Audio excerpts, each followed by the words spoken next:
Yo, what up everybody? My name is Chris Vargas, and in today's video I wanted to show you guys how I built this couch that I'm actually sitting on right now. This beautiful couch. But I built it for a reason. I built it because we're opening up a Season 3 store. So if you don't know, Season 3 of course is my streetwear brand. It's gonna be more of a streetwear / sneaker boutique.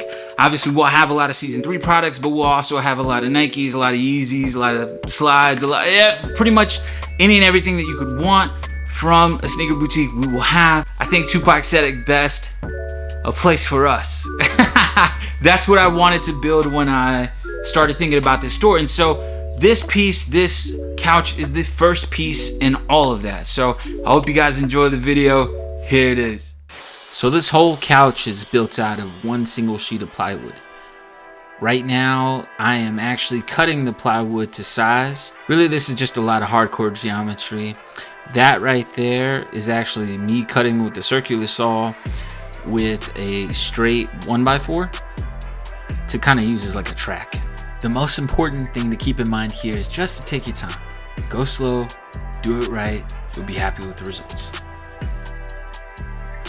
Right now I'm measuring out the legs.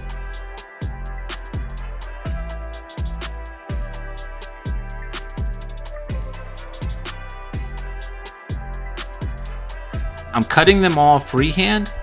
I'm using the guide on the actual circular saw and just taking my time. You have to be smooth with it, but if you mess anything up, you can come back through and sand it off, and that's what I did. You'll see that here in a minute. But a lot of this is really just angular geometry. What I'm doing right now is cutting out the legs, and I'm cutting them out 3 different pieces, so there'll be 3 layers a piece. So this is the main part of the leg right here. Glue it up slowly because they will slide around, and you'll want to make sure that all the edges match up before you start to screw anything in there. You let them dry for like an hour and a half, but just make sure it doesn't slide around whenever you're putting those clamps on. That's a really important part. There will be some hangover, but again, we'll sand it all off. Just take your time with this. Make sure it's straight from the start, as straight as it can be. It'll be majorly helpful later. All right, yo, so I already glued these 3 layers up. And of course they're hand cuts, so they're gonna be off by a bit, but we'll sand those pieces down. But for now, just to kind of give you an idea of what's going on with the whole situation. All right, so now that we got the pieces officially glued up together, these are all hand cuts, so it's not completely even all the way across the board. There's a couple of pieces that need to be sanded down just to make them fit together, and we'll cut this edge off. So I'm gonna attempt to use a shot vac to sand it off in hopes that it makes the cleanup a lot easier. So we'll see how well that works. After sanding everything down, I can honestly say the shop vac was a win for sure. Buy one if you don't have one, helps clean up, and it's awesome. You basically can vacuum your garage. It's wonderful. Right here, I went about 1.5 inches in. I put some glue down. I went ahead and pre-drilled these screws in just so I could have placement.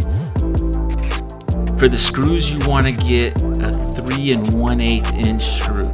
I know that sounds like a random number because it is, but you have to get through. That's like 6 layers of plywood right there. So you want to make sure that you get in there. They come with a special bit on the inside.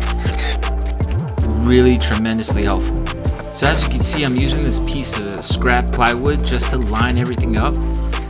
There's the line where I need to cut to make everything even. And I actually just sanded it down so that I didn't have to try to take a chance with the circular saw. I just sanded it down.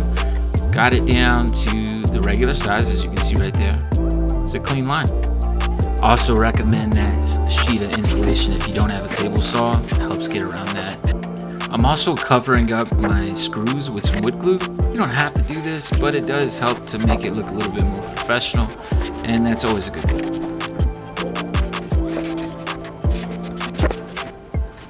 All right, fam, so we officially got the legs put together. What we're gonna do now, obviously I had to cover up the screws, so I'm gonna sand these off just so that it's all as super smooth as we can. Gonna sand off some of these glue stains here. and that's what I'm about to get into. So this small piece right here that I'm measuring in is actually the backrest, and in hindsight I actually probably should have leaned it forward a little bit more. I know that the couch is designed to be loungy, but after sitting down in the couch, I probably should have lifted it up just a little bit more. But that's just a matter of preference. Here is the support that's keeping the legs together, still using those 3 1/8" screws.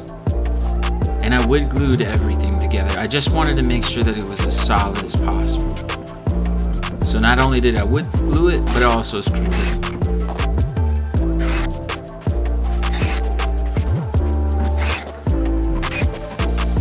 This piece in the middle is my track, but it's also acting right now as a spacer to hold up that other piece of board since I don't have anybody else. Again, just wood gluing, making sure that we keep it as clean as possible. And then I went over it, I sanded everything down with 180, and then I went back with a 220 just to keep it as smooth as possible, just smooth to the touch. In the middle, I felt a slight bend, so I built a support beam in the middle. That's what you can see there. That wasn't in the initial plans, but I had some leftover scraps, and that's what I used it for. It sits way more comfortable now.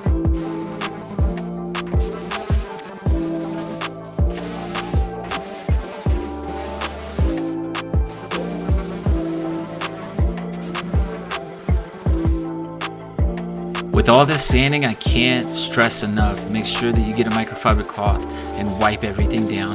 Here I'm hand sanding just to make sure that everything got done. But again, went over it one more time, just to make sure it was smooth, wiped everything down. And now we got the wood stain. And I went with the natural finish just because I really like the way that plywood works on its own. It doesn't need any hardcore color to me, but if you want to add some walnut color, something crazy, knock yourself out.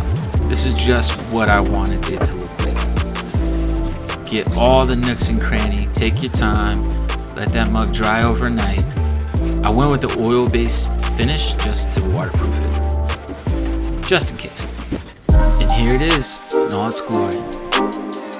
I don't know how to sew, so I got some pre-made couch cushions from the Simple Couch Company. Hope to see you guys soon at Season 3.